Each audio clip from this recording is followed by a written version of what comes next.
So in about 3 weeks, give or take, I'm gonna be headed out to the East versus West Arlington tournament, and also gonna be watching the main card event.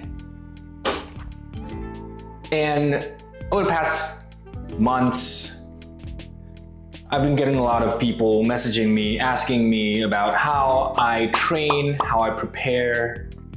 So why not talk about it as I'm doing one of my last couple of training sessions before the event. So at least for this video, I'm not gonna go super in depth into an entire training block, but I'm just gonna be talking about my peaking block, which is right now, which is usually 3 to 4 weeks out from a tournament or a super match. So today I'll be doing back pressure, one of my favorite lifts, one of my favorite movements is pronated back pressure. You've seen me do it before, and you're gonna see me do it again. Now let's just get some warm-up done. Currently 25 kilos on the loading pin. Not really loading pin, but pin stack. Too used to saying loading pin.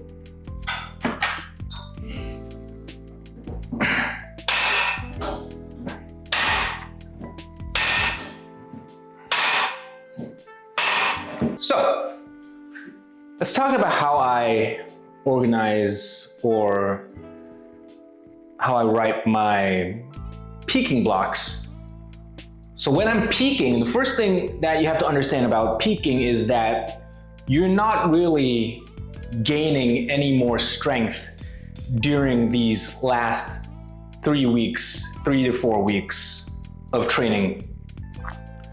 The point of a peaking block is for you to realize all of the strength, everything that you've been building up the months and months prior to this final block.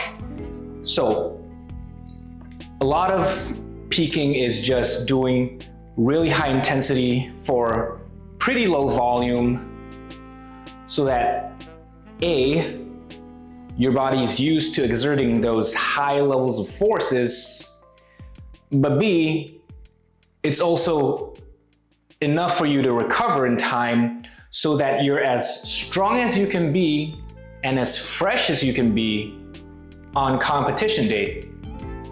And that's a very delicate balance because, you know, as the weights get heavier and heavier, as the intensity goes up, the fatigue exponentially increases as well. It gets higher and higher until when you reach your 1 rep max, that is an absurd amount of fatigue, not just on your muscles, but also to your nervous system, also to your joints and connective tissues, which is why I never do 1 rep maxes during my peaking. So second warm up, 35 kilos.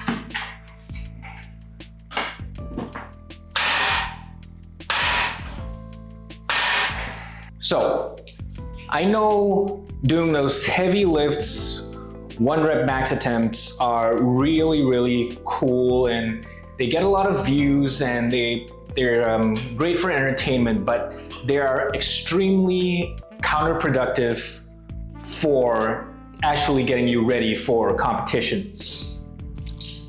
So what I recommend that most of you do, this is a general recommendation first and foremost, so take this with a grain of salt. This is how I do it for myself. It's how I do it for most of my students. But of course, everyone has a little bit of difference. You have to tweak it to your own individual levels of recovery, your own individual levels of ability. But roughly, I would have the intensity go up from week 4, 4 weeks out, 3 weeks out, 2 weeks out, Intensity goes up, up, up. Volume goes down, down, down. So 4 weeks out, I might be still doing reps of 5, 6. 3 weeks out, I might be doing 4 to 5. And 2 weeks out, might be doing reps of 3. Something like that. That's a very, very generalized explanation, but you get my point. And usually on the last week of preparation, I don't really do that much of heavy weight at all. I actually drop the intensity down from like 90-ish, 90+% to something like 70%. It's still heavy enough to get, to make it feel like you're lifting weight, but light enough so that your body has enough time to recover. So 45 kilos right now, final warm-up set.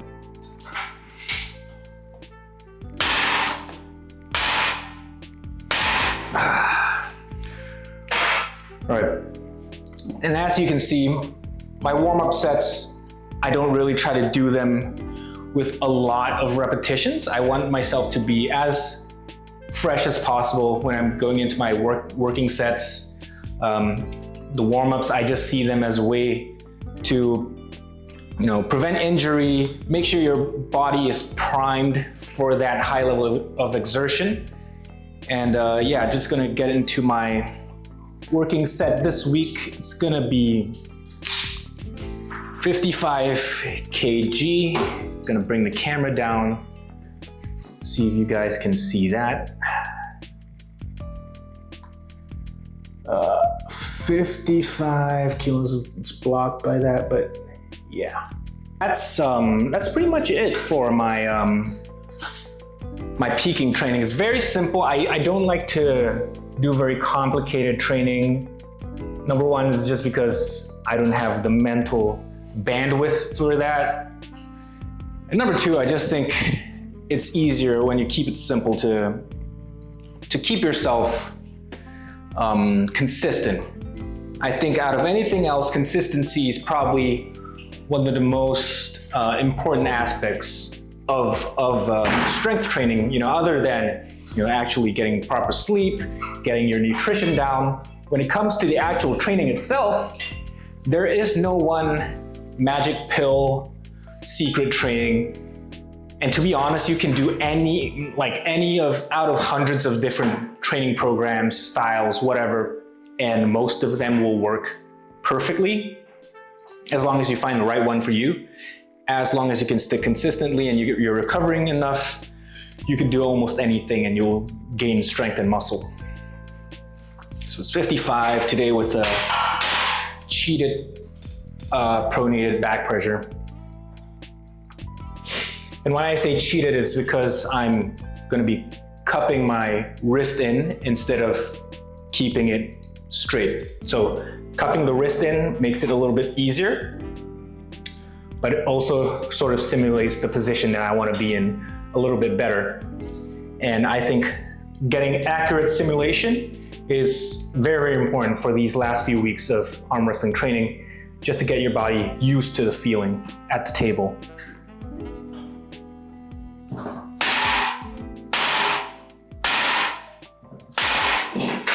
That's 4 reps.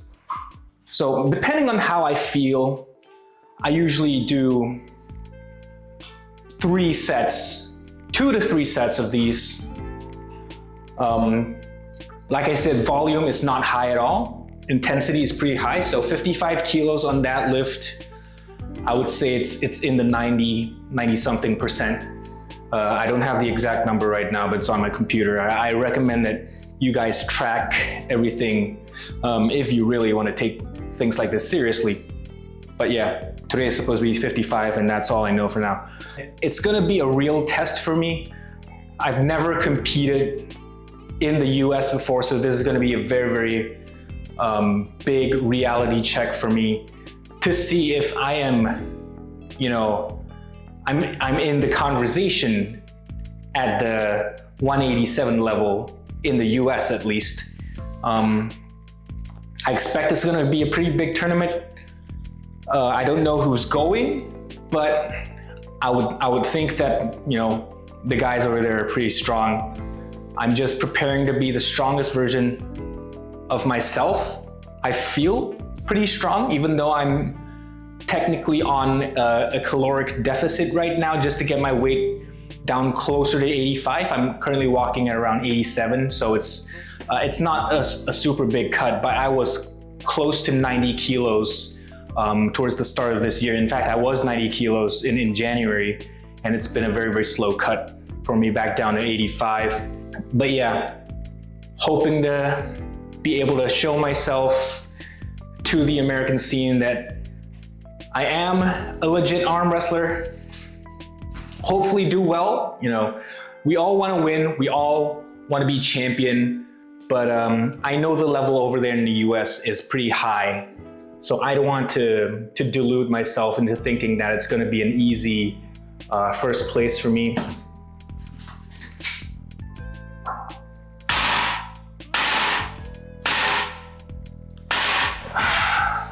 Hopefully, you know, come out top 3. I heard finals is gonna be held on the day of East West 17. So first day is gonna be the eliminations, and then finalists will get to battle it out just before the East West main card matches, which would be awesome. I think that would be an amazing experience if I got to do that. And then follow that up with being the corner man for Valen Lowe, my friend and training partner over there. First ever Singaporean and Southeast Asian on an East West card.